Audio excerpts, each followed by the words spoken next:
Hello student chapter 1 गण सिद्धांत में लास्ट लेक्चर में આપણે છેદગણ યોગગણ ની ચર્ચા કરેલી। હવે ઉપગણ પણ આપણે આગળ ભણી ગયા। તો હવે થોડીક ઇમ્પોર્ટન્ટ વસ્તુઓ કે જે ઉપગણ બિલોંગ્સ ટુ માં જે ડિફરન્ટ ક્રિએટ થાય છે એના વિશેની અમુક ખાલી જગ્યાઓ જોઈએ। ત્યારબાદ छेदगण અને યોગગણના ગુણધર્મોની વાત કરીએ। તો અહીંયા गण ए बराबर 1 2 3 4 હવે આમાં 3 અને 4 ગણની અંદર પણ ગણમાં આપેલા છે। 5 માટે નીચેની ખાલી જગ્યા belongs to does not belongs to ઉપગણ અને ઉપગણ નથી જેનો ઉપયોગ કરી અને પૂરો। तो जो आ 5 गण ए तो आपने आपेलो छे आ रह्यो आपणो गण ए। हवे आ 5 ने गण ए नो सभ्य कहीए तो ए बिलोंग्स टू आवे अने जो उपगण होय तो उपगणनी निशानी लखाय। तो अहींया 5 ए नो सभ्य थशे तो के हां 5 ए गण में आवेलो छे तो 5 belongs to A। હવે 4 માટે શું કહી શકાય? 4 ખાલી જગ્યા A। તો ગણ A માં 4 ઘટક આવેલો છે। 4 નામનો ઘટક ગણ A માં આવેલો છે। દેખાય છે? તો દેખાય છે પણ એકલો 4 નથી। 4 એકલો નથી એની સાથે તગડો ગણમાં છે આવો ઘટક છે। એકલો છૂટો 4 નથી તો આ 4 એ નો ઘટક કહી શકાય નહીં। 4 does not belongs to A। 4 દેખાય છે પણ એ માં નથી। કેમ કે 4 એકલો નથી જેમાં 5 એકલા હતા એમ આ 4 એમાં ગણમાં છૂટો એકલો નથી એ બીજાની સાથે જોડાયેલો છે। તો હવે આની વાત કરીએ ગણ 2 તો આ 2 નામનો એકલો ઘટક એને ગણ 2 કહીએ તો એ ગણ 2 એ માટે શું બને? ઉપગણ। આપણે આ એ ગણના ઉપગણોનું લિસ્ટ બનાવીએ દાખલા તરીકે તો એને શું કહેવાય? પાવર સેટ ઓફ એ। એમાં શું આવે? खाली गण आवे एकलो 1 आवे एकला 2 आवे एकला 3 4 गणनी अंदर डबल गण में आवे। केम के अहींया आ खाली 3 4 छे ने ए आनो एक घटक कहेवाय।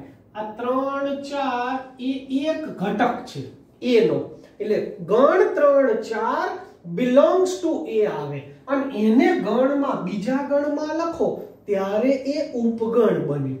તો આવી રીતે જ્યારે લખીએ તો આ શું બને છે? એનો ઉપગણ।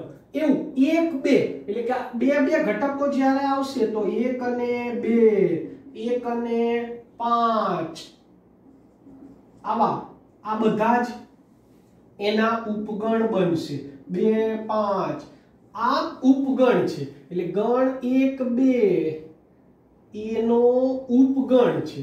2 અને 3 જોડીમાં 2 અને 3 આવા ઉપગણ બનાવશો એમાં આવશે ના।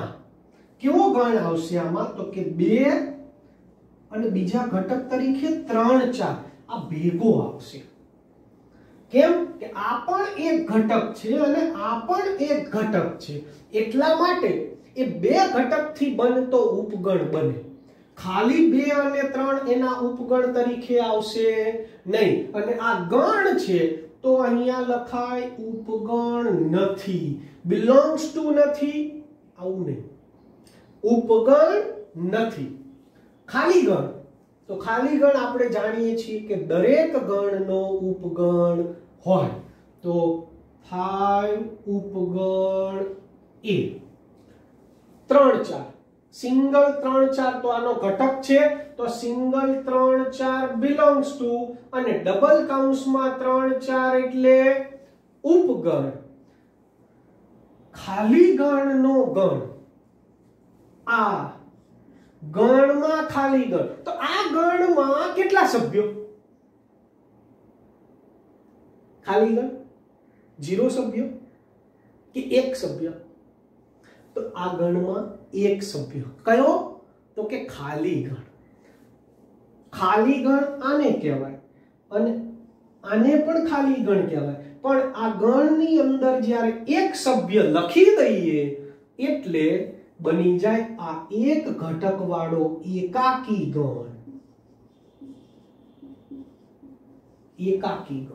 એટલે આ એમાં નથી એનો ઉપગણ પણ નથી એટલે આ ઉપગણ નથી 2 અને 5 થી બનતો ગણ તો કે 2 અને 5 નું જોડી બનાવો તો એ પાવર સેટ ઓફ એટલે કે ઘાત ગણ એટલે ઉપગણોના ગણમાં આવે मतलब કે આ ઉપગણ છે belongs to ઉપગણ ક્લિયર થયો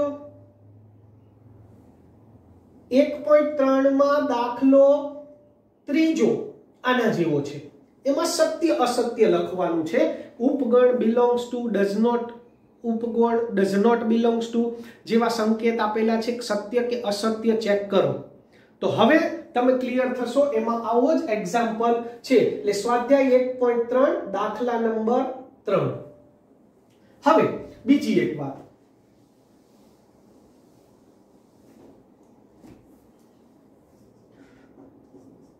જો ગણ A માં એક સભ્ય હોય તો પાવર સેટ ઓફ A માં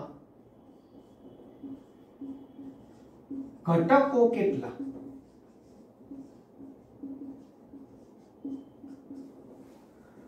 તો પાવર સેટ ઓફ A એટલે ઉપગણોની સંખ્યા ઘટકોની સંખ્યા એટલે ઉપગણોની સંખ્યા કેટલી આ શોધવાનું છે તો અહીંયા સભ્યોની સંખ્યા કેટલી તો આના માટે n બરાબર 1 અને પાવર સેટના સભ્યોની સંખ્યા 2n તો n બરાબર 1 તો 2 એટલે 2 અને સભ્યોની સંખ્યા 2 બીજો એક્ઝામ્પલ લઈ આવું છું ધારો કે હું આમ આપું a બરાબર ખાલી ગણ તો પાવર સેટ ઓફ a ના ઘટકો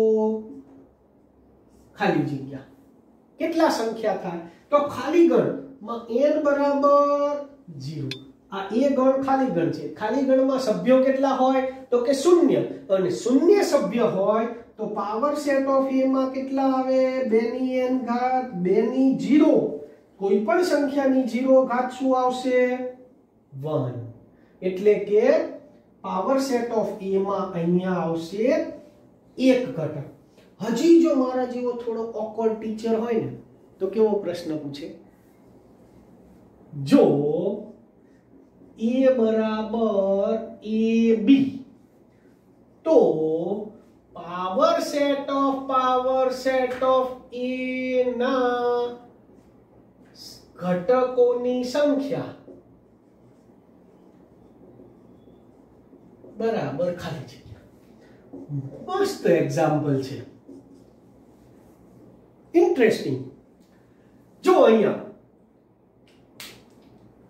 આ a ના સભ્યોની સંખ્યા કેટલી n બરાબર 2 તો પાવર સેટ ઓફ a ની કેટલી થાય 2 ની 2 ઘાત એટલે કે 4 પાવર સેટ ઓફ a ની સંખ્યા થઈ 4 આપણે કોની શોધવાની તો કે પાવર સેટ ઓફ a માટે હવે આની સંખ્યા 4 અને આ p એટલે કે આના ઘાત ગણ એટલે કે 4 ગણ વાળો ઘટક હોય ગણ હોય એના ઉપગણોની સંખ્યા એટલે કે ફરીથી 2 ની 4 ઘાત એટલે કેટલા થાય 16 આમાં 16 ઘટકો આવે હજી ફરીથી એક વખત આપણે બહુ માથાકૂટ નહીં કરવાની શું શોધવાનું છે તો કે આના સભ્યોની સંખ્યા શોધવાની જેટલા p હોય ને એટલા બગડા લખતા જાઓ આ પહેલો p એટલે કે 2 આ બીજો તો એની ઘાતમાં 2 અને આ a ના સભ્યો કેટલા તો કે 2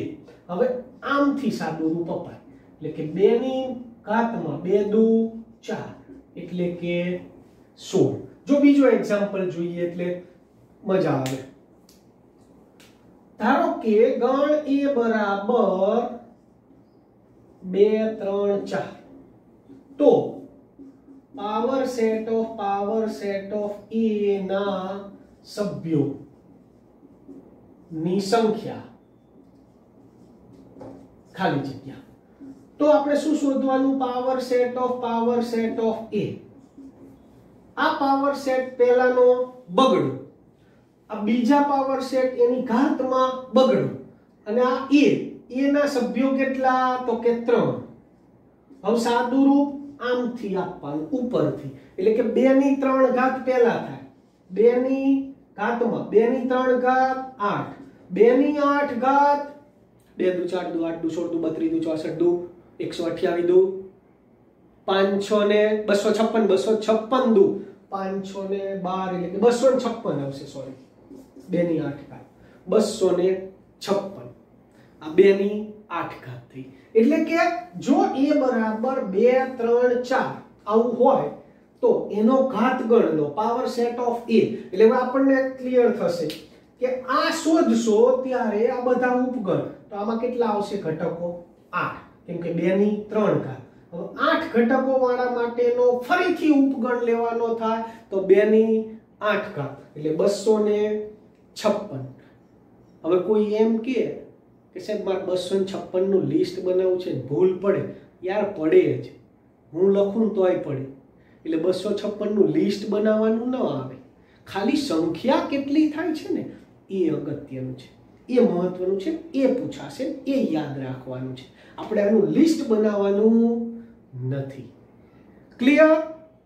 આવો પણ એક પ્રશ્ન એક્સરસાઇઝમાં હશે, નહીં હોય તો એક્ઝામમાં પૂછાવાની શક્યતા રહે છે.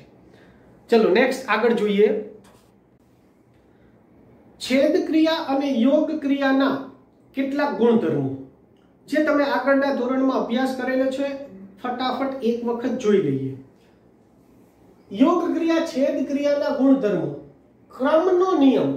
તો જો બે ગણ a યોગ b લખાય તો એનો જવાબ અને b યોગ a સમાન આવે. છેદગણ માટે a છેદ b બરાબર b છેદ a, મતલબ કે આ બંનેના ક્રમ બદલવામાં આવે છેદગણ અને યોગગણમાં તો એના મૂલ્યમાં કોઈ ફેરફાર થતો નથી. જવાબ એઝ ઇટ ઇઝ મળે છે.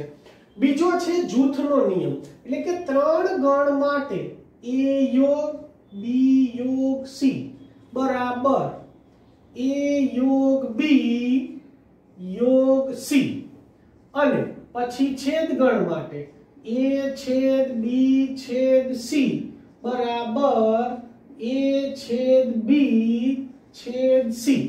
આનો મતલબ એવો થયો કે a યોગ b યોગ c, મતલબ કે તમે આ કૌંસ વાળાનો પહેલા ક્રિયા કરો અને જવાબ આવે એની a જોડે ક્રિયા કરો, અને પહેલા a અને b ની ક્રિયા કરી એની c જોડે ક્રિયા કરશો તો એના જવાબમાં કોઈ ફેરફાર થતો નથી, એટલે કે એનું મૂલ્ય એઝ ઇટ ઇઝ મળે છે.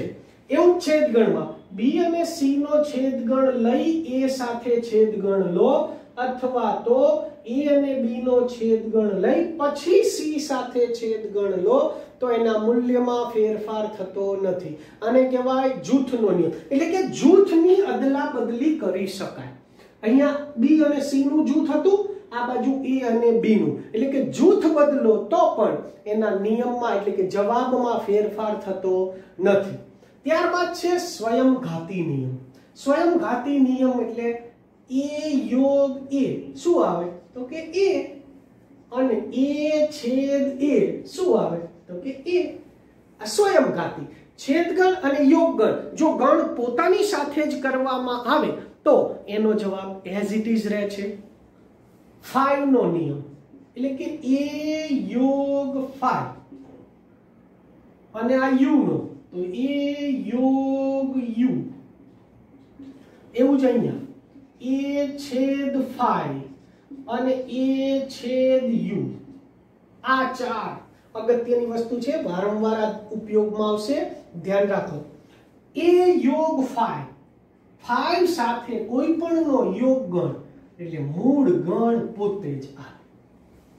કોઈ પણ ગણ સાથે યોગ ગણ 5 નો લેવામાં આવે જવાબ મૂળ ગણ જ રહેશે.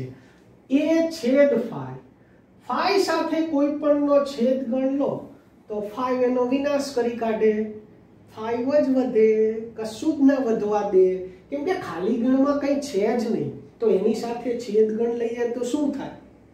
છેદ ગણ એટલે કંઈક કોમન લેવાનું. ખાલી ગણમાં કંઈ કોમન જ નથી આવવાનું એટલે ખાલી ગણ. એ યોગ યુ સાથે એટલે કે સાર્વત્રિક ગણ સાથે એ નો યોગ ગણ તો સાર્વત્રિક ગણ, અને એ છેદ યુ તો જવાબ આવે એ, કેમ કે આ તો મોટો ગણ છે, એનો આ એક ઘટક છે એટલે એ છેદ યુ બરાબર એ. અને હવે આ બેનો એક ભેગો નિયમ જેને કહેવાય વિભાજનનો નિયમ.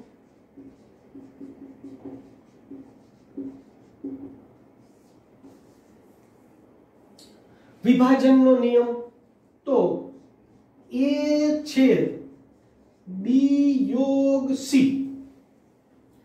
બંને જુદી જુદી નિશાની છે, આના જેવું નથી. અહીંયા બંને સમાન હતી જૂથના નિયમમાં, વિભાજનના નિયમમાં બંને ભિન્ન ઘટકો હોય a છેદ b યોગ c.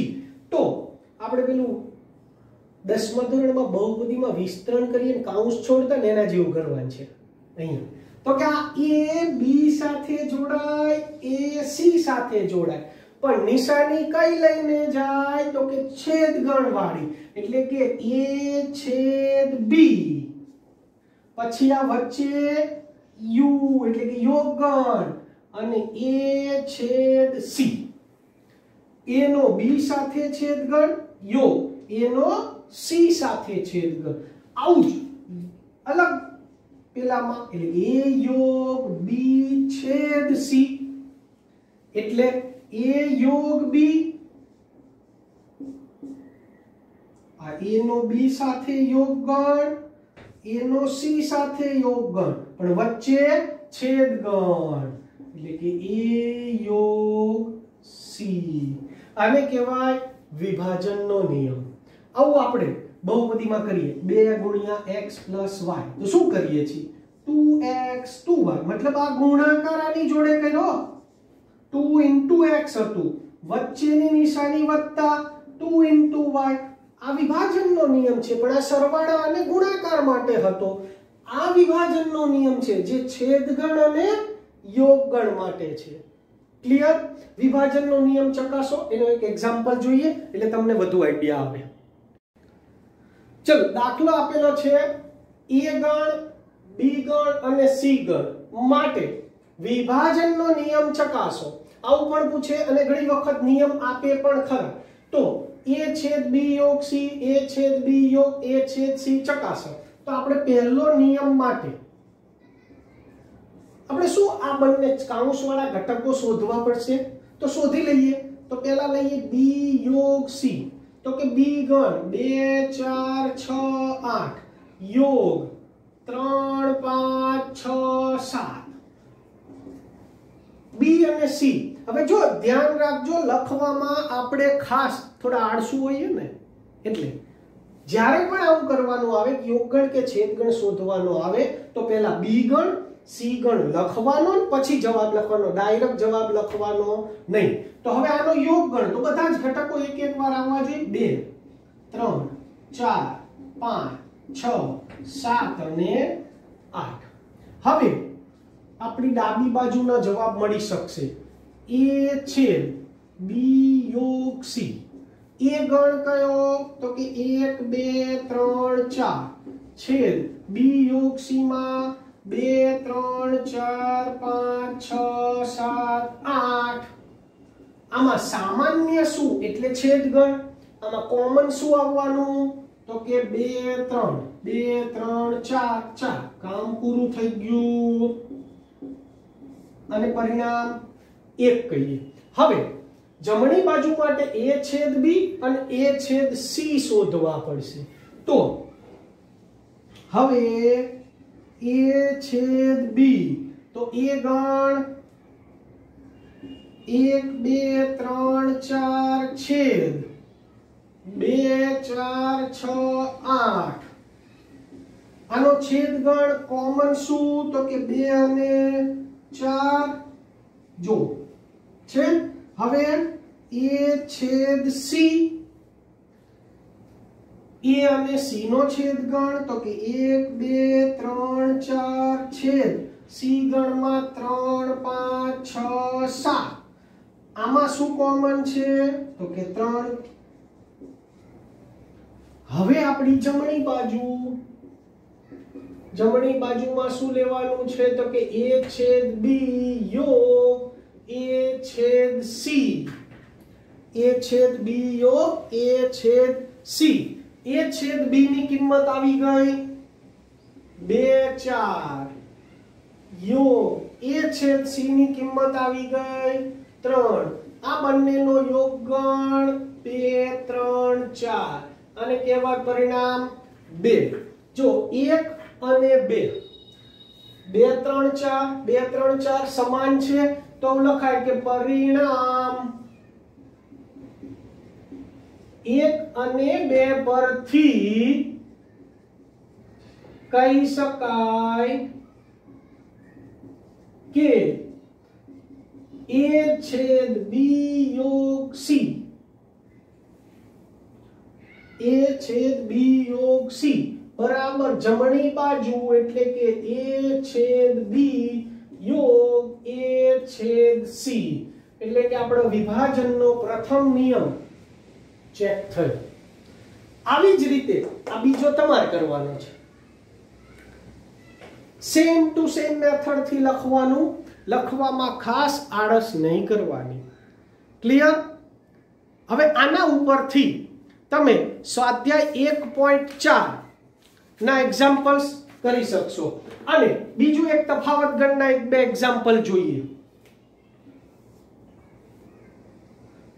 આજ ગણ માટે ધારો કે a બરાબર 2 4 5 7 8 અને બીજું લઈએ 3 4 5 9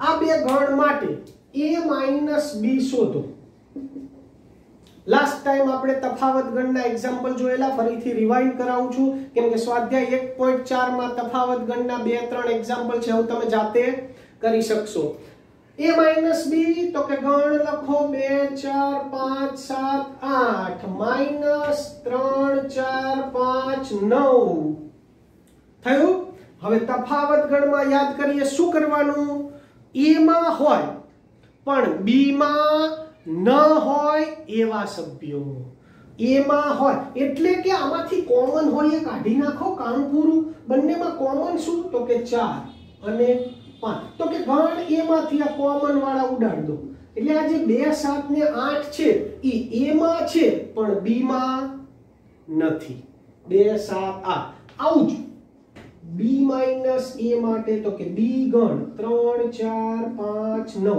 -2 4 5 7 8